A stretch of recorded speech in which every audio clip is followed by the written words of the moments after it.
Naris' personal slave greeted them at the front door as the three arrived back at the palace. "My mistress received your message," she said to Scourge. "She wishes to speak to you at once. Get started on those data files as soon as Murtog's team finishes unloading them," he said to Satchel. "Forgive me, my lord," the young Twi'lek said, her voice trembling slightly. "Darth Naris wants to speak to all three of you." Scourge glanced from the slave to Satchel and Murtog, wondering if they knew anything more than he did. They only shrugged. "Let's go," Scourge said with a brisk nod. The Twi'lek turned and led them down the now familiar corridors to Darth Naris' personal chamber. As she always did, the slave knocked once on the door and waited for acknowledgement from within. "Enter," Naris called. The slave opened the door and slipped to the side to allow Scourge, Murtog, and Satchel to crowd into the small room where Naris sat computer terminal, looking as if she hadn't moved since the last time Scourge had seen her there. She flicked off the terminal, spun in her chair, and stood up. "Is it true?" she asked, not even bothering to greet them. "Is Darth Cedrix a traitor to the Empire?" "We found a recording of a call from him at the Separatist base," Satchel said. "They're obviously working with him." Despite the compelling evidence, Scourge wasn't fully convinced. Cedrix was human, which didn't sit well with some of the Sith pureblood families in the nobility empire. However, petty prejudices he had endured in his life were insignificant compared with all he had achieved. Darth Cedrix is the longest-serving member of the Dark Council, having joined a full decade before Naris. He had risen to the penultimate position in the Empire, and while Scourge could understand his desire to eliminate Naris or other potential rivals, it was hard to imagine that he would be bold enough to challenge the immortal, all-powerful Emperor. "Cedric's betrayal makes no sense," he said, feeling confident enough in his analysis of the situation to voice his opinion. "It makes perfect sense if you know the man as I do," Naris assured him.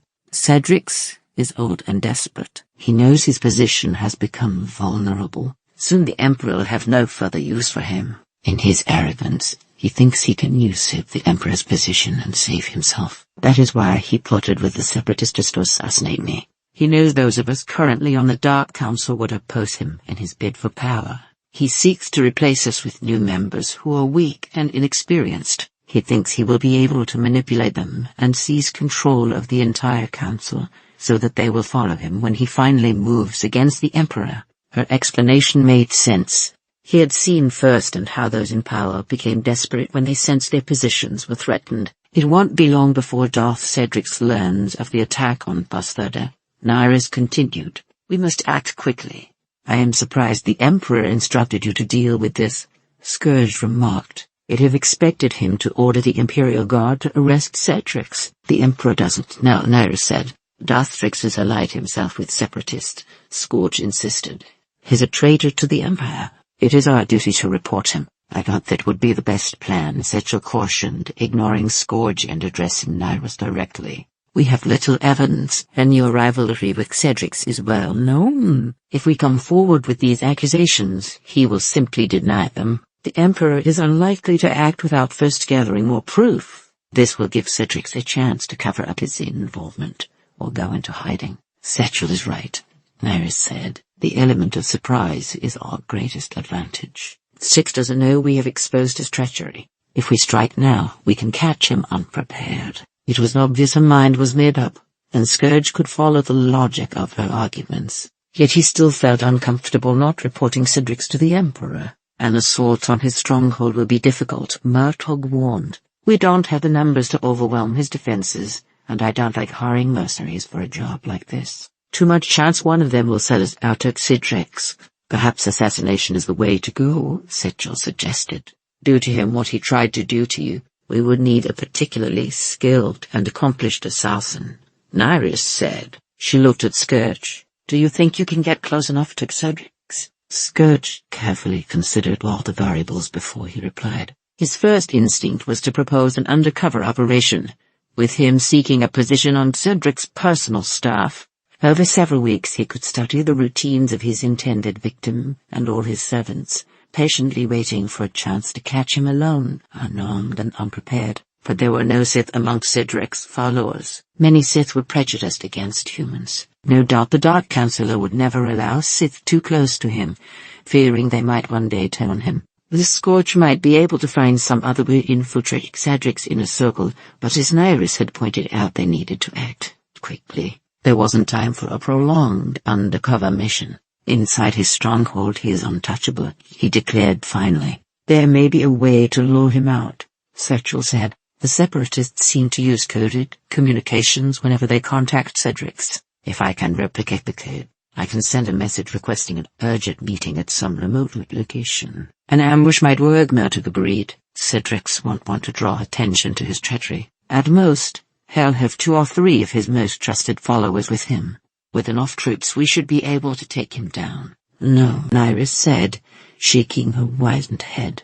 Cedric's would sense it coming. Whoever we send will have to hide his presence through the Force until Cedric's walks into the trap. It was obvious whom she was referring to, but Scourge was still reluctant. Asking me to kill a member of the Dark Council is not as simple as you make it sound. I did not expect you to balk at this task, Nyrus said. He has committed treason. He brought this on himself. You misunderstand, Scourge said, choosing his words carefully. The human traitor deserves to die. But he is a Dark Lord of the Sith. Alone, what chance will I have against him? I should have known, SWTOR said, grinning. You're afraid. Fighting a battle I can't win isn't brave, Scourge shot back.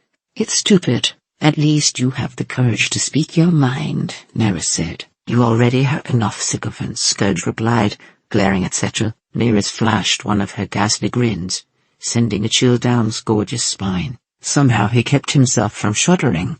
I think the 2 of us should continue this conversation privately, she said. Sichel and Murtagh left without a word. Scourge was pleased to see they were chastened by their sudden exclusion. Nyrus didn't speak until the Twi'lek servant had closed the door behind them. You are right to be cautious, she said, but you underestimate your own abilities. Scourge's thoughts jumped back to the slaughter at the Separatist warehouse. He remembered the energy and exhilaration had felt. He could sense his power was growing. His connection to the dark side had never been stronger, but butchering poorly prepared soldiers was not the same as facing highly trained Sith.